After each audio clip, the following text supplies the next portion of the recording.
देखो संगम युग में टोटली शिव बाबा का 100 साल का एक प्रोजेक्ट के अंदर 100 साल 1936 टू 2036 के अंदर बाबा का प्रोजेक्ट पूरा हो जाएगा, क्योंकि संगम युग 100 साल है। इसमें बाबा का 5 प्रोजेक्ट है। जब ये 5 प्रोजेक्ट पूरा होगा तब इस सृष्टि में राधा कृष्ण का जन्म होगा, सतयुग की स्टार्टिंग होगी, सब कुछ होगी। इसके लिए 5 प्रोजेक्ट में बाबा का पहला प्रोजेक्ट है, इस दुनिया में जो मनुष्य आत्मा है, आज का दुनिया में 750 करोड़ है, आगे जा कर के 8.5 भी हो सकता है, 900 करोड़ भी हो सकता है, क्योंकि अभी भी परमधाम से आत्मा आ रही है। जब इस सृष्टि में सारी आत्मा आ जाती है तो इसके पहले बाबा को सारी दुनिया को संदेश पहुंचाना पड़ता है। बाबा का संदेश इसके लिए बताना पड़ता है, बाबा का संदेश के बिना न मुक्ति में जा सकते हैं, न जीवन मुक्ति में जा सकते हैं। जीवन मुक्ति में जाना है तो भी संदेश जरूरी है, अगर मुक्ति में जाना है तो भी संदेश जरूरी है। संदेश को सुन करके जो 7 दिन कोर्स किया वो जीवन मुक्ति में जाएगा, संदेश सुन करके छोड़ दिया तो वो मुक्ति में जाएगा। संदेश तो सबको मिलेगा। अगर बाबा का जो पहला प्रोजेक्ट ये है सारी दुनिया का संदेश पहुंचाना, लगभग इस संदेश के अंदर बाबा का 3 संदेश इम्पोर्टेंट है। पहला संदेश है, मैं 1936 में सृष्टि पर अवतरित हो चुका हूँ, ये बाबा का पहला संदेश।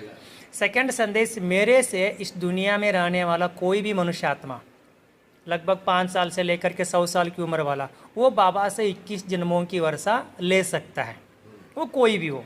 सेकंड संदेश है।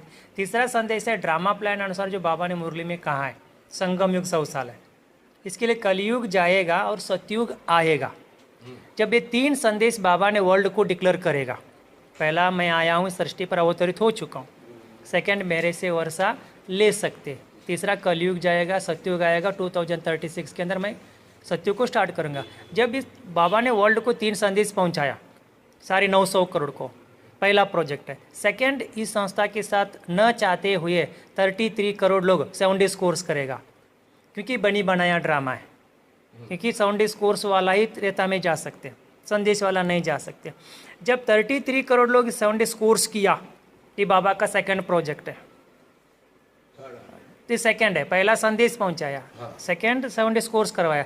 तीसरा प्रोजेक्ट है, ये 33 करोड़ लोगों के अंदर बाबा चुन चुन करके 2 करोड़ आत्मा सूर्यवंशी बनाएगा, क्योंकि सूर्यवंशी आत्मा जो है वो योगी कहा जाएगा। जो त्रेतायुगी आत्मा है वो सहयोगी स्नेही है, जो प्यूरिटी के साथ सात्विक आहार के साथ मुरली सुनेगा उसको ही योगी कहा जाएगा। भले मेरी आत्मा करोड़ों रुपया संस्था को दे रहा हूँ, मकान दिया हूँ, अगर मैं प्यूरिटी सात्विक आहार के साथ मुरली नहीं सुनूंगा तो मैं सतयुग में नहीं जा सकता हूँ, क्योंकि बाबा के लिए पैसा या मकान की जरूरत नहीं है, बाबा को सतयुग बनाना है। सतयुग बनती है प्यूरिटी सात्विक आहार से। इसके लिए ऐसी 2 करोड़ आत्माओं को शिव बाबा ने सूर्यवंशी बनाएगा। सूर्यवंशी मीन्स शिव बाबा से जन्म होगा, शिव बाबा से पालना होगी, शिव बाबा से पढ़ाई होगी। जब 2 करोड़ आत्मा ब्रह्मा कुमारी में सूर्यवंशी बन गया तो बाबा का तीसरा प्रोजेक्ट पूरा हो गया। पहला संदेश पहुंचाया, सेकेंड 33 करोड़ को लोगों को 7 डेज कोर्स करवाया, तीसरा प्रोजेक्ट 2 करोड़ को सूर्यवंशी बनाया। इसके बाद बाबा का ये यज्ञ के परिवर्तन का पीरियड स्टार्ट करेगा, क्योंकि उसके अंदर सिर्फ 9 लाख के कर्मातीत में जाएगा। 2 करोड़ एंडिंग में होती है, 9 लाख को उसमें शुरुआत में जो 9 लाख को चुन चुन करके बाबा कर्मातीत स्टेज में लेके जाएगा। 9 लाख, क्योंकि 9 लाख स्टार्टिंग ब्रह्मा बाबा गए, हाँ ऐसा कर्मातीत स्टेज में लेके जाएगा। मैंने